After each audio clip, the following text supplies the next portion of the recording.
우리 오늘 하나님께서 우리에게 주신 말씀 창세기 9장 18절에서 29절 말씀입니다. 저와 여러분이 한 절씩 교독하도록 하겠습니다. 창세기 9장 18절에서 29절 말씀입니다. 제가 먼저 봉독하도록 하겠습니다. 방주에서 나온 노아의 아들들은 셈과 함과 야벳이며 함은 가나안의 아버지라. 노아의 이 세 아들들로부터 사람들이 온 땅에 퍼지니라. 노아가 농사를 시작하여 포도나무를 심었더니 포도주를 만드시고 취하며 그 장막 안에서 벌거벗은지라. 가나안의 아버지 함이 그의 아버지의 하체를 보고 밖으로 나가서 그의 두 형제에게 알림해 셈과 야벳이 옷을 가져다가 자기들의 어깨에 메고 뒷걸음쳐 돌아가서 그들의 아버지의 하체를 덮었으며 그들의 얼굴을 돌이키고 그들의 아버지의 하체를 보지 아니하였더라. 노아가 술이 깨어 그의 작은 아들이 자기에게 행한 일을 알고 이에 이르되 가나안은 저주를 받고 그의 형제의 종들의 종이 되기를 원하노라 하고 또 이르되 셈의 하나님 여호와를 찬양하리로다. 가나안은 셈의 종이 되고 하나님의 야벳을 창대하게 하사 셈의 장막에 거하게 하시고 가나안은 그의 종이 되게 하시기를 원하노라 하였더라. 홍수에 노아가 350년을 살았고 그의 나이가 950세가 되었더라. 오늘 새벽에 이제 교회를 향하기 위해서 집에서 나오는데 어제 눈으로 인해서 미끄럽지는 않을까, 또 날씨가 춥지는 않을까 하는 염려가 먼저 있었습니다. 근데 그 염려와 함께 하나님께서 주시는 마음이 우리 주일날 교회를 지키시는 우리 사랑하는 성도님들도 정말 귀하지만 매일같이 교회를 지키시는 우리 성도님이 정말 귀하고 귀하다라는 그런 말씀을 주셨어요. 우리 마태복음 18장 말씀을 보면 두세 사람이 내 이름으로 모인 곳에는 나도 그들 중에 있느니라고 우리 예수님께서 분명히 말씀하시죠. 우리 이렇게 새벽 제단을 쌓으시고 이렇게 새벽에 나와서 기도하시는 우리 사랑하는 성도 여러분들 정말 사랑하고 축복합니다. 정말 쉬운 일이 아니죠. 그리고 이런 말이 있죠. 교회의 부흥은 새벽 제단을 쌓는 성도의 숫자에 비례한다라는 말씀이 있습니다.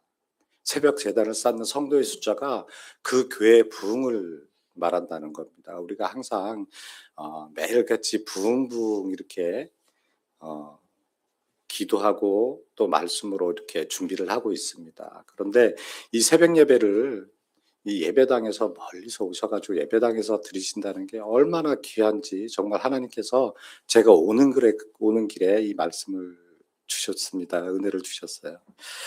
자, 오늘 말씀 가지고 이제 나누도록 하겠습니다. 오늘 본문 말씀은 홍수 심판 이후에 노아와 그의 가족을 통해서 새 역사를 시작하시는 하나님을 볼 수 있습니다. 무지개 언약이라는 그 놀라운 은혜를 받은 직후임에도 불구하고 오늘 본문은 인간이 얼마나 연약한 존재인지 그로 인해 어떤 결과를 초래하는지를 보여주고 있어요. 즉 이 말씀은 은혜를 받은 사람은 어떻게 살아야 되는지에 대해서 말씀하고 계신 겁니다.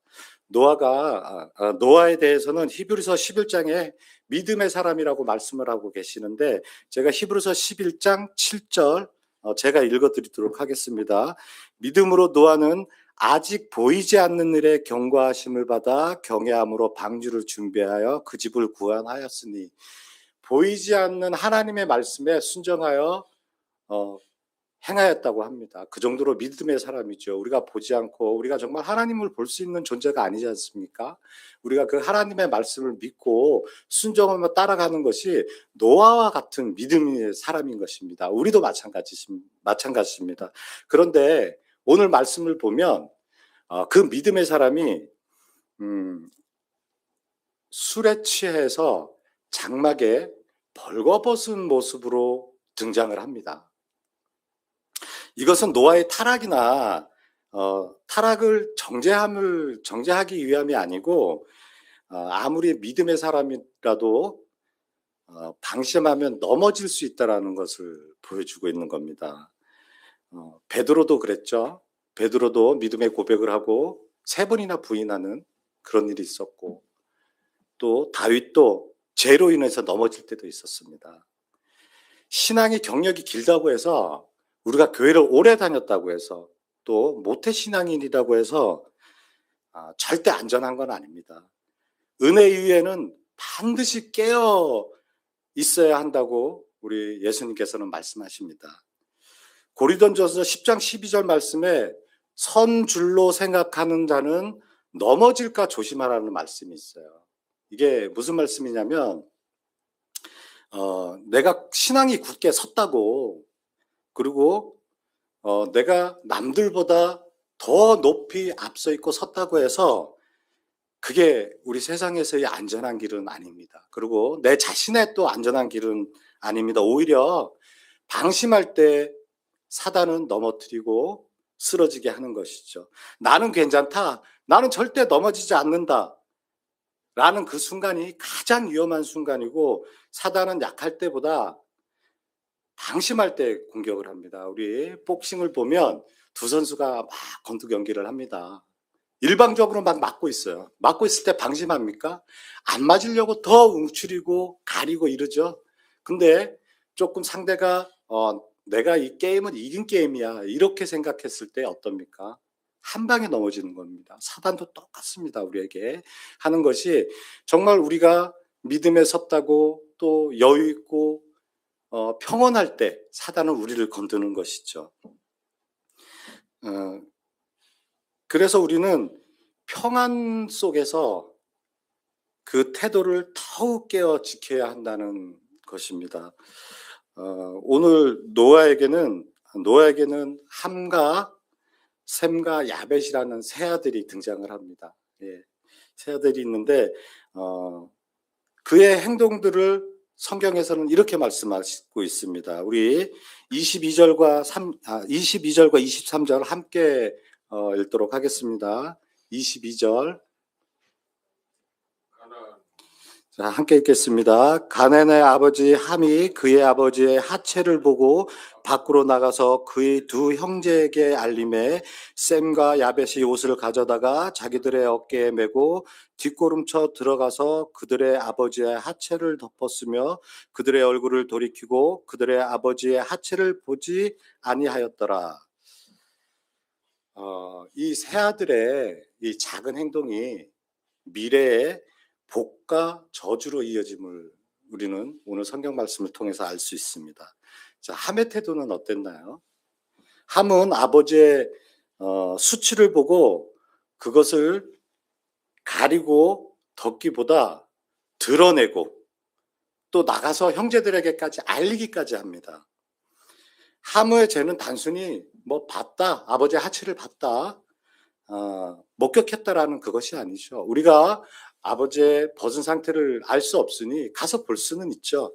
근데 봤다, 목격했다라는 것이 문제가 아니고 그 함의 아버지를 향한 존중 없는 태도가 문제인 것이고, 또 조롱과 무책임한 말에 있는 겁니다. 즉 보았고 말했고 드러냈다는 것에 문제가 있는 것이죠. 함은 아버지의 연약함을 덮지도 않았고 퍼뜨렸습니다. 이는 단순히 행동이 아니라 아버지에 대한 권위와 질서를 무너뜨리는 행동입니다.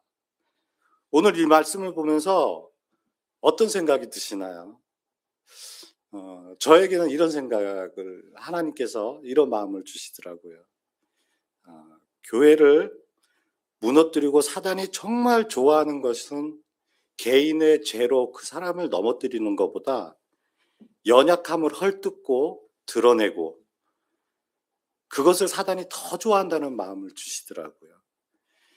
개인 하나를 무너뜨리는 것도 점점 교회를 무너뜨리는 일이지만, 우리가 교회 공동체 생활을 하다 보면 우리 교회의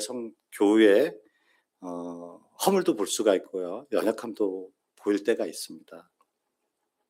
근데 그게 사단이 가장 좋아하는 것이죠. 혼란스럽게 만들고 그 혼란스러움이라서 분열의 영이 일어나게 하는 것이 이 말의 퍼트림, 흔들림입니다. 함과 같이 보았다고 해서 더 크게 와전시켜서 얘기하고, 이런 사람은 이런 함은 저주가 있었고요.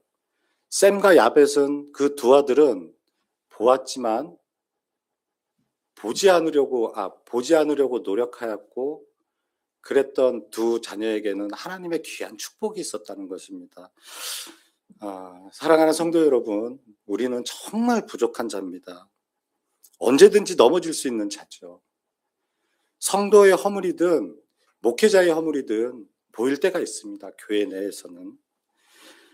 그렇게 보이더라도 주님이 그러셨던 것처럼 사랑으로 덮어주시고, 사랑으로 품어주시고, 또 사랑으로 기도해 주시고 권면해 주시는 것이, 이게 교회를 살리고 부흥을 위해서 나가는 첫걸음이 아닌가 싶습니다. 우리가 올해 표를 보시면 말씀과 기도의 두 날개로 부흥하라는 목표를 가지고 움직이는데, 똑같은 부흥이라는 전제하에 이렇게 표현을 해보시죠. 허물을 드러내고 훈계하며 부흥하라. 자, 부흥도 부흥이죠. 근데 훈계하고 그 허물을 드러냈을 때 부흥이 과연 있을까요? 우리는 묵묵히 말씀과 기도로 두 날개로 부흥하라고 올해 목표를 가진 겁니다. 그리고 죄는 언제나 노출과 확산을 좋아합니다. 우리는 다른 사람들의 허물을 보았을 때 전파하는 사람이 될 것이냐, 또 덮어주는 사람이 될 것이냐는 결정을 하셔야 되는 겁니다. 누가 결정해 드리는 게 아니고 스스로가 결정을 해야 되는 겁니다. 특히 교회 공동체 안에서 말 한마디가 축복도 될 수가 있고 또 깊은 상처가 될 수 있습니다. 이 함과 같이 지금 이제 함에 대해서 이렇게 나눴을 때는 저주에 대한 사실 말이 더 많았지만, 셈과 야벳에 대한 얘기는 하나님의 축복의 말씀이 있습니다. 우리 함과 야벳과 셈의 차이가 뭐냐면, 함은 보았고 또 말했고 또 드러냈습니다. 그런데 셈과 야벳의 이 두 형제는 그렇지 않았어요. 옷을 가져가다가 그 노아가 침상에서 누워 있다는 그 얘기를 듣고 뒷걸음쳐 들어가서 아버지의 하체를 가렸습니다. 즉 보지 않으려고 했고 말하지 않았고 덮어주었습니다. 이 두 형제는 아버지가 옳아서 덮어준 것이 아니죠. 하나님이 세우신 질서를 존중하기 때문에 덮었던 것입니다. 우리 베드로전서 4장 8절 말씀에 보면 이런 말씀이 있어요. 사랑은 허다한 죄를 덮느니라 라는 말씀이 있습니다. 이 성경에서 말하는 것이 바로 사랑의 태도인 것입니다. 그리고 이 작은 태도의 차이가, 하나는 저주로 이어지고 또 하나는 축복으로 이어졌음을 우리가 알 수 있습니다. 23절 이하의 말씀을 보면, 노아는 깨어난 후 함이 아닌 가나안을 저주하였다고 합니다.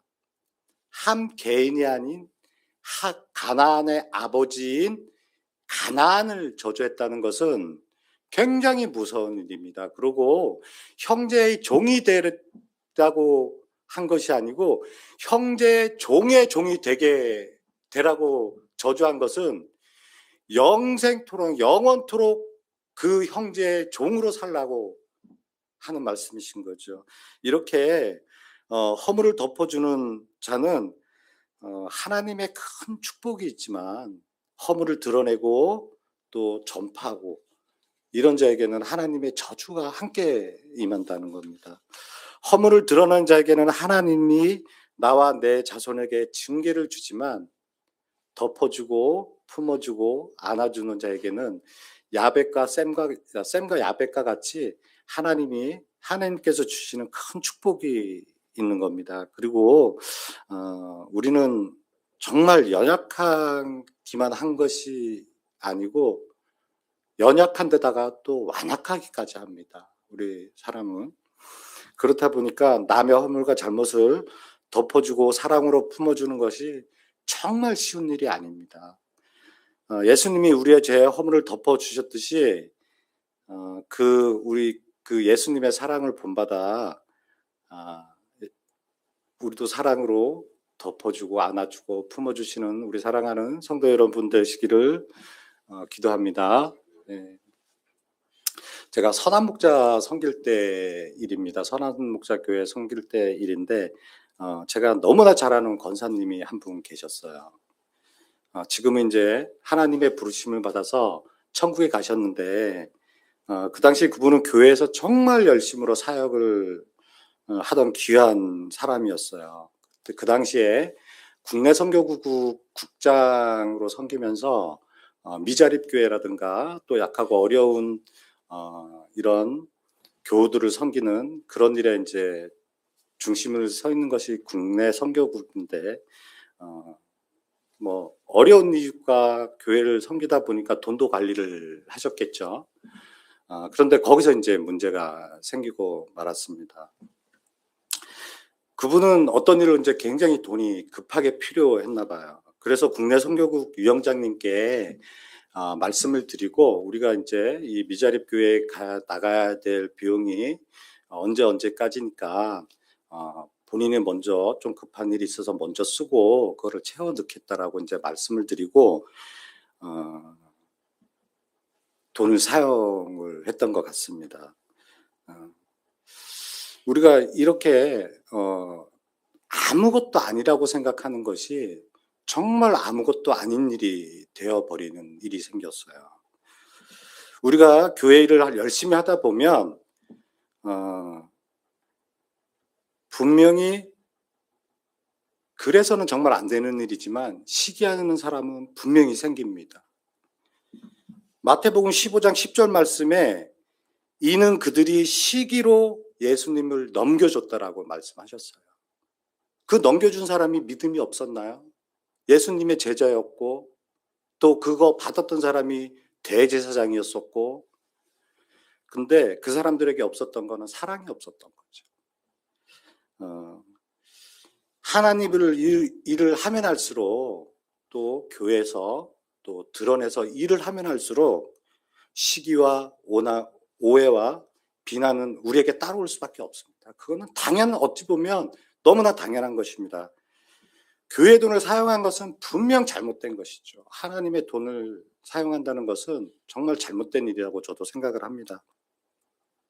그것을 알면서도 급한 나머지 그렇게 한고 만 것이에요. 근데 어떤 권사님이 이제 일을 알게 됐어요. 그 일을 알게 됐는데 보통 같았으면 먼저 이제 본인한테 물어보겠죠. 이거 어찌된 일이냐. 그리고 위원장님이신 장로님도 계시니까. 근데 이 권사님은 전후 사정도 물어보지 않고 그냥 여기저기에다가 뭐 권사가 이랬더라 저랬더라. 그러다 보니까 이제 그 당시에 이제 부목사님과 또 담임 목사님 귀에까지 이제 들어가는 일이 되고 만 거죠. 그리고 어떻게 보면 뭐 한 보름남짓 써야 될 돈이라고 생각해서 가볍게 이렇게 했던 것이 그 방심한 틈을 타서 정말 어려운 일을 만들고 말았어요. 그리고 그 당시에 그 권사님 남편분이 장로 피택을 받아서 장로 아카데미 1년을 마치고 그 해에 장로 취임을 이제 하는 해였었는데 장로 취임도 못했어요. 그 일로. 그래서 이제 전후 사정을 이렇게 알아보니까 장로 취임을 하지 말라는 권고도 있었고 하나님의 돈을 쉽게 썼다라는 것보다 교인들을 잠재우기 위한 방법도 있죠. 교회 돈을 썼다는 것 때문에. 그래서 굉장히 이제 이런 어려운 일을 닥치고 그러다 보니까 자존심이 굉장히 강하시던 권사님이었었고 그 장로님은 그래도 이렇게 계속 교회를 섬기고 이랬었던 것 같은데 그 자녀들에게까지 핀잔이 오더랍니다. 그 권사님이 굉장히 교회 활동도 많이 하시고 사역을 많이 하시다 보니까 그 당시 청년부 그 자녀분이 신학대학을 한 분, 지금은 이제 목회자로 나가 있는데, 신학을 하면서 전도사로 이제 선한목적교회에서 이제 사역을 하는데 굉장히 쳐다보지도 않더래요, 교인들이. 그거 정말 사람 죽이는 일 아닙니까?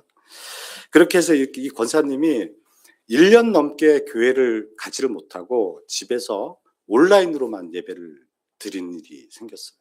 그러다 보니까 얼마나 큰 마음의 상심이 있고 마음의 병을 얻게 되었어요. 그러다 보니까 건강에 정말 빠르게 악화가 되고 1년 정도 지났을 때는 투석까지 받는 일이 생겼어요. 투석을 받고 그 투석을 받는 중에 이제 작은 심장, 우리 스탠스 시술이라고 하죠. 그 굉장히 간단한 시술이잖아요. 어떻게 보면 위험한 수술이기도 하지만 그 시술을 받고 그 다음날 새벽에 돌아가셨어요.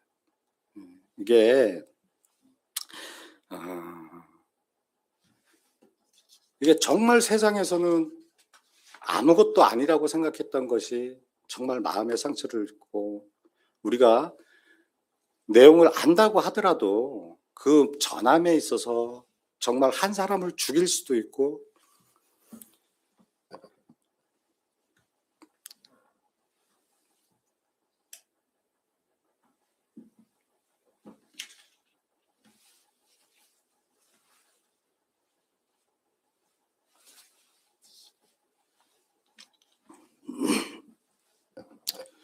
그 권사님을 생각하면 굉장히 마음이 아려옵니다.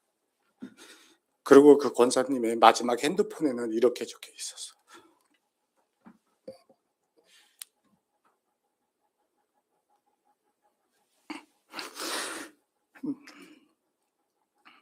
마지막 핸드폰에 내가 겪는 시험이 어렵고 힘들어도 내 주님보다 크지 않으며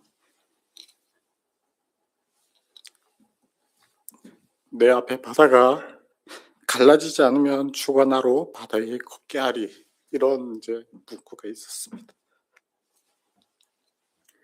이렇게 사단은 평온한 가운데 우리를 정말 흔들어 놓는 것입니다.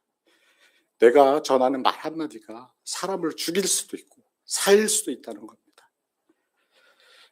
그리고 제가 이제 그해 재정감사위원으로 이제 피탁이 돼서 감사장으로 갔을 때 어떤 장로님이 너무 아무렇지도 않게 이제 이 말씀을 하시더라고요. 어떤 권사가 이랬느니 저랬느니. 그래서 제가 그 감사장을 더 이상 있을 수가 없겠더라고요. 그래서 이렇게 나오니까 우리 그 장로님이 따라 나오시면서 왜 그러냐고. 그래서 제가 이제 말씀을 드렸어요. 제가 누구다. 그 권사님의 동생이다. 이 말씀이 저의 누나의 일입니다. 뭐 교회의 돈을 썼다는 건, 정말 하나님의 돈을 썼다는 건 잘못된 것이죠. 그러나 덮어줄 수 있었음에도 불구하고 그 전후 사정을 들어보지도 않고 퍼뜨리고 그러면서 한 사람을 죽음에까지 이르게 된 일입니다. 우리가 이게 누구를 원망하는 것이 아니고 하나님께서는 분명히 말씀하고 계세요. 보아도 말하지 말며 드러내지 말며 덮어주라고 분명히 말씀하십니다. 우리 사랑하는 성도 여러분, 우리가 교회에서, 특히 교회에서 정말 말 많은 데가 교회 아닙니까? 쉽게 얘기할 수 있고. 그런데 우리 사랑하는 성도 여러분만큼은 정말 남의 허물이 보여도 덮어주시기를 정말 간곡히 기도합니다. 그래서 제가 단단히 마음먹은 게 있었어요. 그거를 보면서 앞으로 남의 허물을 보더라도 알게 되더라도 얘기하지 말자. 덮어주자. 직접적인 내 일이 아님에도 불구하고 얘기하기 좋아서 이러지 말고 살자라고 저는 정말 굳게 다짐을 했습니다. 사랑하는 우리 새벽 제단을 쌓는 우리 사랑하는 성도 여러분, 누구도 죄에서 자유로운 사람은 아무도 없습니다. 남의 허물을 보게 되더라도, 알게 되더라도 주님의 사랑으로 덮어주시고 주님의 사랑으로 품어주시고 주님의 마음으로 사랑으로 권면해 주시길 주님의 이름으로 간곡히 부탁드리고 기도합니다. 우리 이 시간 21절 말씀 붙들고 기도하도록 하겠습니다. 노아는 은혜를 크게 경험한 이후에 찾아온 방식으로 넘어지고 맙니다. 이렇게 은혜의 사람도 넘어질 수 있습니다. 그러나 이렇게 넘어졌다는 것이 중요한 것이 아니고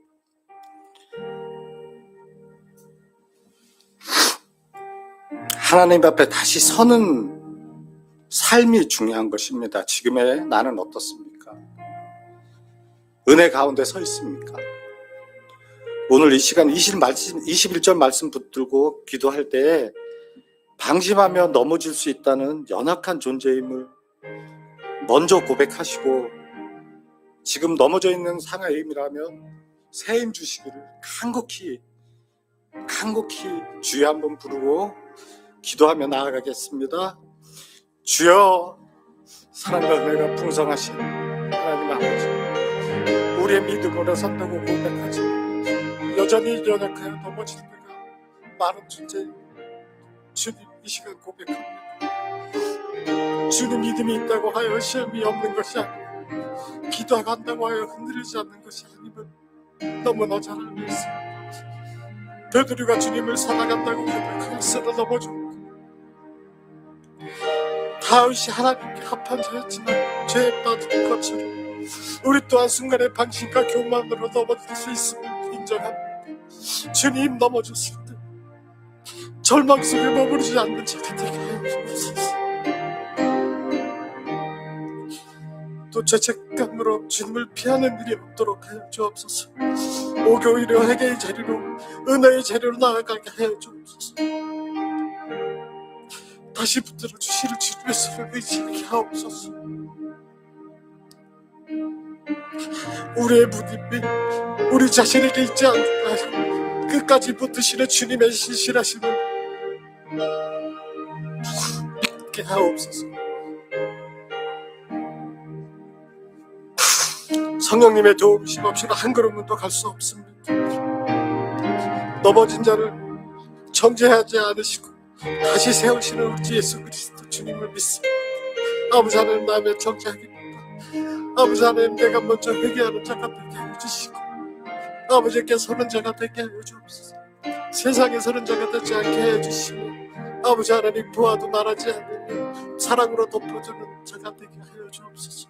주님 이끌어 주옵소서.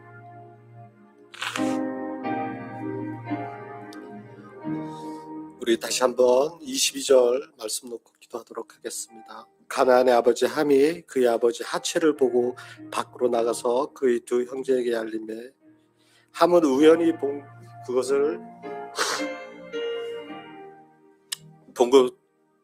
것에서도 멈추지 않았습니다. 보았지만 또 더 와전시켜서 형제들에게 얘기하는 죄를 지었습니다. 죄는 행동 이전에 시선과 마음의 태도에서 시작됩니다. 우리는 어떻습니까? 남의 허물을 보고 사랑으로 덮어주는 사람입니까? 아니면 드러내고 흉보는 사람입니까? 이 시간 기도할 때 남의 허물을 전하는 자가 되지 않으며 사랑으로 덮어주는 자가 될 수 있도록 간구하며 기도하도록 하겠습니다. 이 시간 주여 한번 부르고 기도하겠습니다. 주님, 아버지 하나님, 자비로우신 하나님 아버지, 우리가 남의 허물을 볼 때 쉽게 판단하고 정죄하는 마음이 앞서는 연약함을 고백합니다. 주님, 형제의 눈속 피는 보면서 내 눈썹 들보는 보지 못하는 어리석음에서 우리를 건져 주옵소서. 남의 죄를 드러내기보다 내 안의 죄를 먼저 회개하게 하옵소서. 허물을 보았을 때 입술로 말하지 않게 하시고 뒤에서 판단하지 않게 하시고 기도의 자리로 먼저 나아가게 하옵소서. 주님,